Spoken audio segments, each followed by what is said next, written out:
পদ্মা নদী।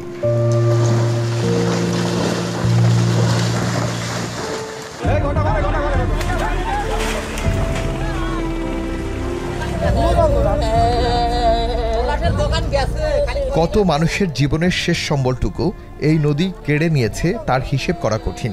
দয়ামায়ে নেই বলে সর্বনাশা পদ্মা নামেই সবাই চেনে এই নদীকে।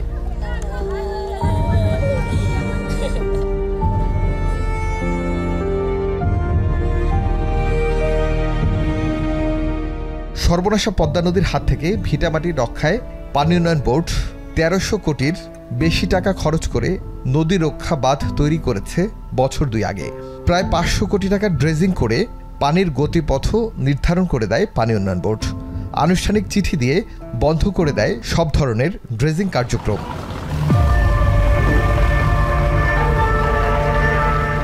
৫ আগস্টের পর কোনো অনুমতি ছাড়াই বালু উত্তোলন শুরু করে প্রভাবশালীরা।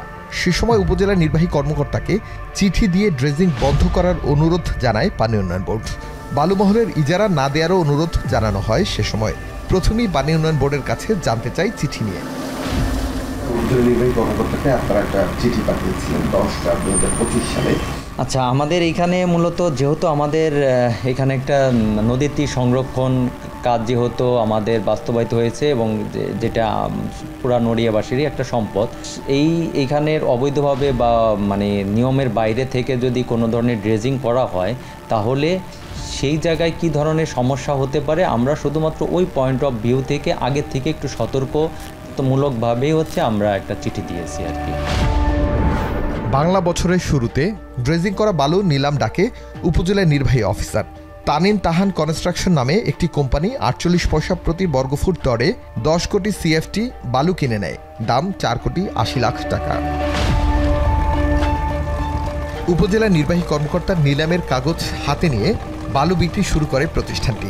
নির্ধারিত স্থানে বালু না তুলে নদী থেকে বালু তোলা শুরু করে তারা। প্রতিবাদ শুরু করে স্থানীয়রা।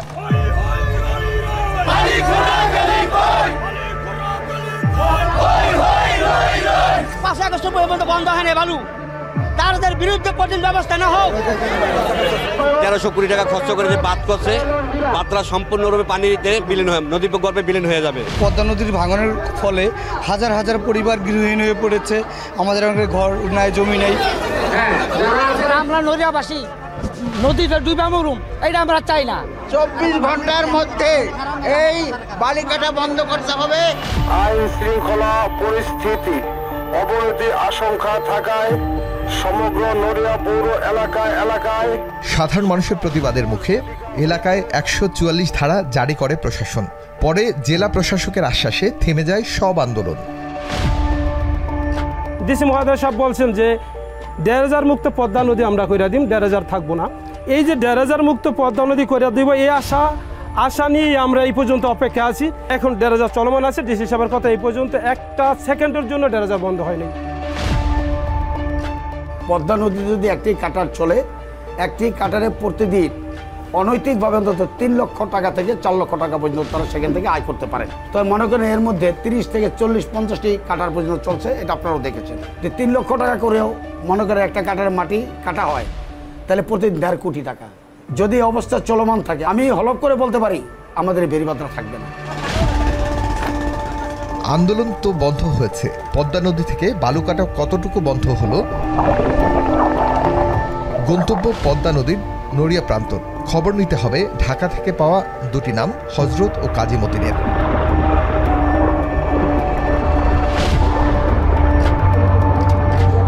দিনের বেলায় চলছে বালু উত্তোলন, অথচ তীরে থাকা ড্রেজিংয়ের বালু নেয়ার কথা ছিল তাদের। নদীর মধ্যে থাকা একটি ড্রেজারে যেতে চাই আমরা।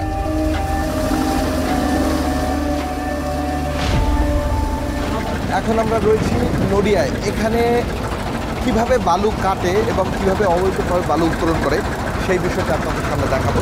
আমরা একটি ড্রেজার মেশিন দেখছি এবং এই ড্রেজার মেশিন থেকে নদীর ভেতরের যেই বালু সেদিকে যে উঠছে, অথচ বালু কাটার কথা ছিল আমার পেছনে যে বালুর স্তূপ রয়েছে সেটি।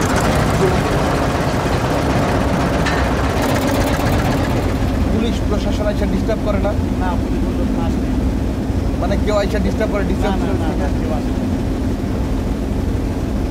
এই বালিটা অবৈধভাবে কাটতেছেন না? এটা বলে বৈধ বলে কাগজ আনছে, কাগজ তো ওই উপর দিয়ে কাইটে আনার। এই কাটা তাও যাই না, সত্য কথা আমরা জানি না। বুঝা কাটার কথা নেই, আমি নিজে কাটতে বললাম নিজে কাটতে।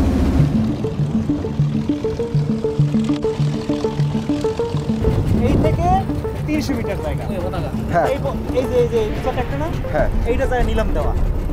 এই যে লাল থেকে 300 মিটার। হ্যাঁ এখন যখনই আমরা মনে করেন আপনার তদন্তে আসবো, হ্যাঁ আমরা কত মাটি তো রয়ে গেছে। এই যে লাল ফ্ল্যাগ গাড়া, এই দেখেন লাল ফ্ল্যাগ গাড়া, এই যে ভিডিওটা নেন, এখানে নেন, এটা নেন, এটা দরকার আছে। এই যে লাল ফ্ল্যাগ, ওরা কি করবে? আমরা যখন চাপ দেবো, হ্যাঁ চাপ দেবো, তখন তো ভাই আমার মাটি তো রয়ে গেছে, আমরা 3 বছর তো রয়ে গেছে মাটি। কিন্তু মাটি তো ওইখান থেকে কাটি কাটি ও সাদা বানাই ফেলাইছে, মানে নিচ দিয়া কাইটা। ও আচ্ছা, ওই জায়গায় যেটা কাটছে ওই লাল ফ্ল্যাগ বৈধ না, আর নিজেরা এটা বসে নিছে। দূর থেকেই বোঝা যাচ্ছে আমাদের অনুসরণ করছে দুটি স্পিড বোট ও দুটি ট্রলার। এক একটি বালখেটের টোকেন দিচ্ছে তারা।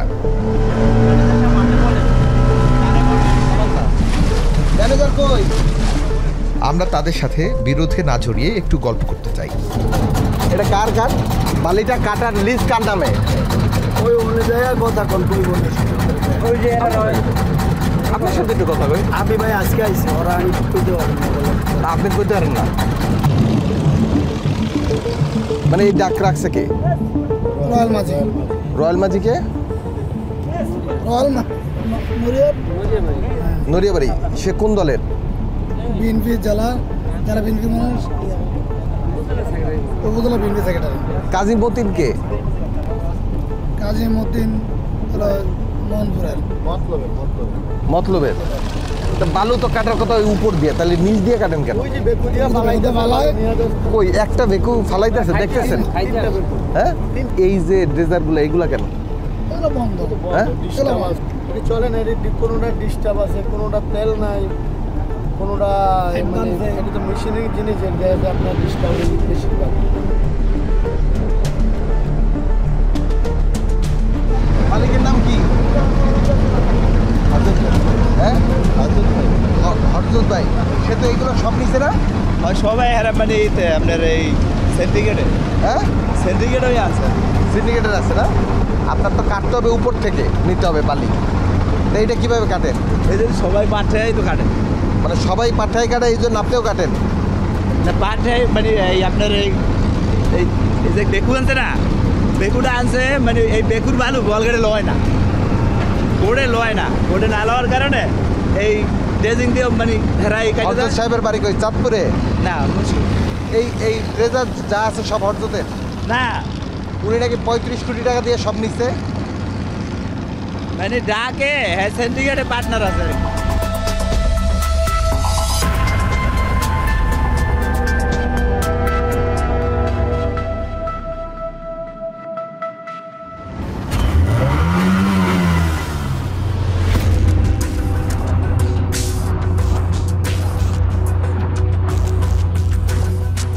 জানা গেল তাহিন ও তাহান কনস্ট্রাকশনের মালিক রয়্যাল মাঝি। একটি রাজনৈতিক দলের সাধারণ সম্পাদকের দায়িত্ব পালন করছেন তিনি। আমরা দেখা করতে চাই রয়্যাল মাঝির সাথে, জানতে চাই কার অনুমতি নিয়ে তিনি পদ্মা নদীর বালি কাটলেন।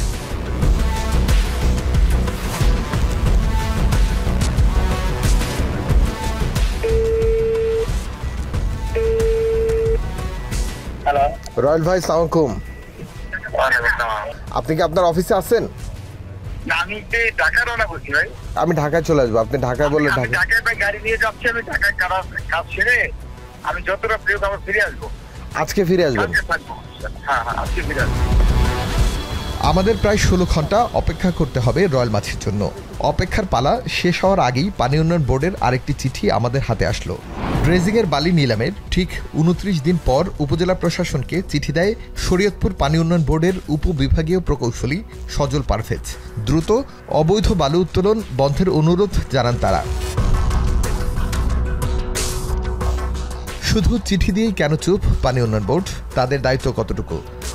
এইটা টোটালি কাজটা করবে হচ্ছে যেই টিমটা, যে কমিটিটা করা হয়েছে, সম্পূর্ণ দায়িত্ব হচ্ছে সেই কমিটির মনিটরিং এবং পরিমাপ সব কিছু। পানি উন্নয়ন বোর্ড এখানে এককভাবে তার কোনো এখানে কোনো ধরনের ভূমিকা নেই।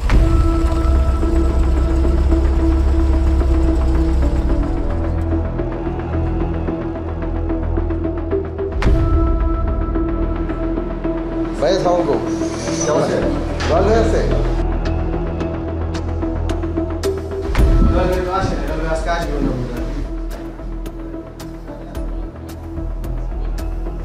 অপেক্ষা নড়িয়া বাজারে অবশেষে দেখা পাওয়া গেল রয়্যাল মাছির। বিদ্যুৎ বিভ্রাটের কারণে চায়ের দোকানে নিয়ে গেলেন আমাদের। এখানে এসে বোঝা গেল হজরত ও কাজী মতিন তার হয়ে ড্রেজিং করে পদ্মা নদী থেকে বালু কাটে। মানে আপনি তো হজরত আর হলে যে মতিন কাজিমকে দিয়ে দিচ্ছেন কত করে? 36 কোটি টাকা দিচ্ছেন না, এটা মতিন কাজী মূলত মতিন কাজী সহ আরও আছে, এরা এটা কাটতেছে। হজরত মতিন কাজী আরেকজনকে মানে এরা তিনজন তো আপনার কাছ দিয়ে কিনে নিছে নাকি? মানে সাবের সব কিনে নিছে? সাব বলতে তারা মানে কাটতেছে মানে আপনি ড্রেজিংটা তারা করতেছে। ড্রেজিংটা আপনারা করতেছে। ড্রেজিংয়ে আপনার যে চুক্তিপত্র, সেই চুক্তিপত্র অনুযায়ী কি আছে? পানির নিচে তারা কিভাবে ড্রেজিং করছে নদীর মধ্যে, এটার অনুমতি কিভাবে তারা পেলো অথবা আপনি কিভাবে পেলেন? নিচে বলতে শুনেন, আপনি এই বালি সরানোর কায়দা কি বলেন? কিনছেন উপরেরটা, আপনি তো পানির নিচেরটা কেনেন নাই। আপনি পানির নিচেরটা কিনছেন? নিচেরটা মানে এখন ওই ড্রেজারটা কাটতে গেলে নিচেটা কিছু অংশ যাবে।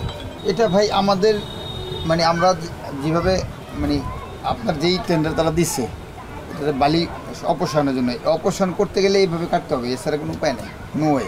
তারা যে একটা হিসাব দিল যে 50 থেকে 60টা ড্রেজার যদি পার ডে 60টা চলে না, কয়টা চলে? মানে কন্টিনিউ 20টা 25টা 27টা 20-30টা। মানে আপনারা নাকি সব প্যাক্ট হয়ে গেছেন, মানে কোনো টেন্ডার ছাড়া এটা নিয়ে নিলেন? না না, 3টা ইস্যু করে আর কোনো পত্রিকার বিজ্ঞপ্তি নাই, কিছু নাই, নিকো করে নাকি এটা বলতেছে? না, ওই এটা তো টেন্ডার, ওপেন টেন্ডার হয়েছে, ওপেন টেন্ডার হয়েছে। ওপেন টেন্ডার শিডিউল পড়ছে কয়টা? 3টা, 3 জন গেছিল ব্যক্তি, এছাড়া তো আর কেউ যায় নাই। তো পত্রিকায় বিজ্ঞপ্তি আসছিল? হ্যাঁ হ্যাঁ, পত্রিকা বিজ্ঞপ্তি আসছে। আপনার কাছে বিজ্ঞপ্তি আসছে? নোটিশ পেয়েছে। নোটিশ কি হাতে হাতে দিছে? হাতে হাতে কেন? শুনলাম যে মানে আপনার শুধু লাইসেন্স, কিন্তু আপনার আসলে মূল কাজ না। মূল কাজ নাকি কিরণ ভাইয়ের? কিরণ ভাই ফাইন্যান্স করছে। ফাইন্যান্স করছে মানে কিরণ ভাই এখানে ফাইন্যান্স করছে। জানা গেল শরীয়তপুর জেলার একটি রাজনৈতিক দলের সভাপতি টাকা দিয়েছেন ড্রেজিংয়ের বালু কেনার জন্য। টিম এখন দেখা করবে কিরণের সাথে। তার আগে উপজেলা নির্বাহী কর্মকর্তার সাথে দেখা করতে চাই। প্রথমে পানি উন্নয়ন বোর্ডের চিঠি নিয়ে জানতে চাই তিনি পেয়েছেন কিনা। আচ্ছা ভাই, আপনি পানি উন্নয়ন বোর্ডের এই টাইপের কোনো চিঠি পেয়েছিলেন? পানি উন্নয়ন বোর্ড আমার কাছে এরকম একটা ইয়ে দিয়েছিল তো আগস্টে, এই সময় তো আমি ছিলাম না। এই চিঠিটা কোথায় কখন কোন অবস্থায় আছে না, আগস্টে না, এইটা আপনাদের মানে টেন্ডার দেওয়ার 10 দিন পরেও একটা দিয়েছে অবশ্যই।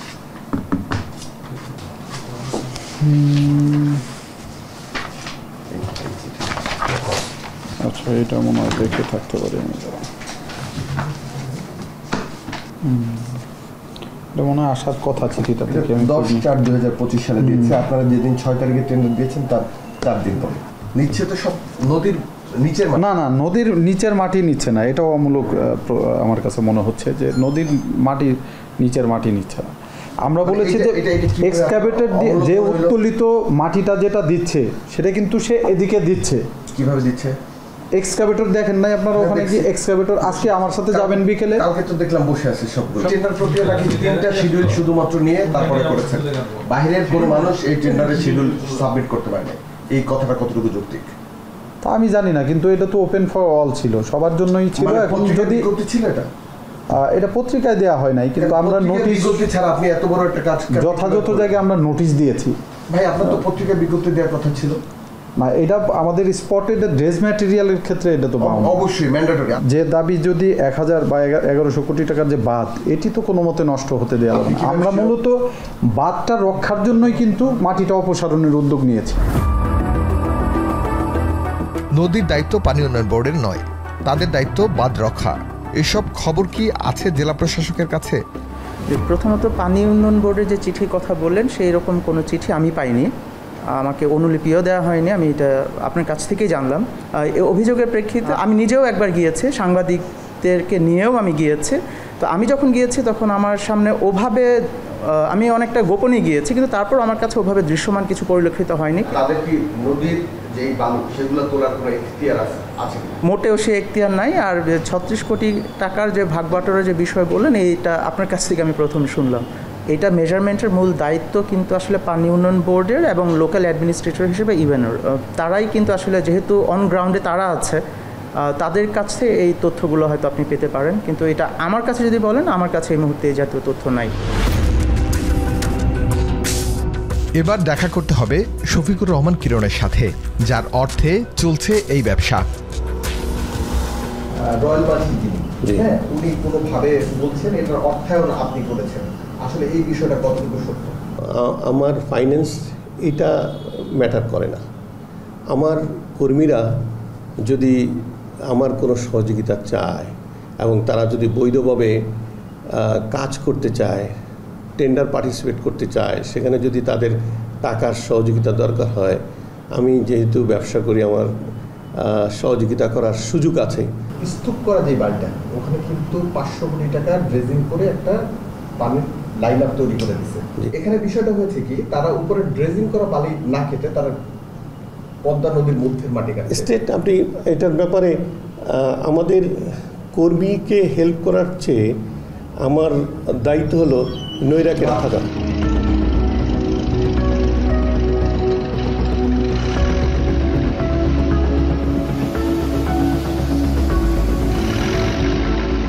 অপরিকল্পিত বালু উত্তোলনে নদীমাতৃক বাংলাদেশ থেকে হারিয়ে যেতে বসেছে নদী।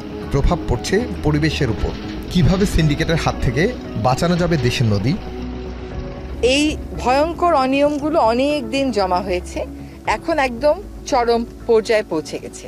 নিয়ন্ত্রণ আইন এবং বিধিমালা অনুযায়ী যেই সার্ভে করে দেখার কথা বালু আছে কিনা, সেই সার্ভে দেখা যায় 10 বছর আগে। 10 বছর পরে আর ওখানে বালু নাই, তাও ওই একই জায়গায় ইজারা দেওয়া হচ্ছে, আর যে ইজারা পাচ্ছে সে গিয়ে পাশের জায়গা থেকে বালু তুলছে। আমরা বলেছি নতুন করে এই সার্ভেগুলো করতে হবে, তাদেরকে নিয়মিত অভিযান করতে হবে। তাদের একটা যুক্তি হচ্ছে যে আমরা দিনের বেলা অভিযান করি, এখন ওরা রাতের বেলা তোলে।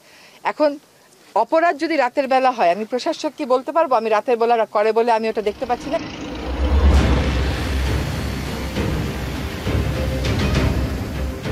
বালি সিন্ডিকেটের অনিয়মের পাতায় ধুলো রাস্তর। 250 কোটির সরকারি আয়ের বিপরীতে প্রতি বছর প্রায় 30,000 কোটি টাকা আয়ের বিশাল অঙ্ক। আয়ের হিসেব নিকেশ করতে জাতীয় রাজস্ব বোর্ড কতটুকু প্রস্তুত, সে হিসেবের উত্তর আরেকদিন দেব। কেঁচো খুঁড়তে টিম থাকবে আপনার পাশে সকল অপরাধের পোস্টমর্টেম করতে।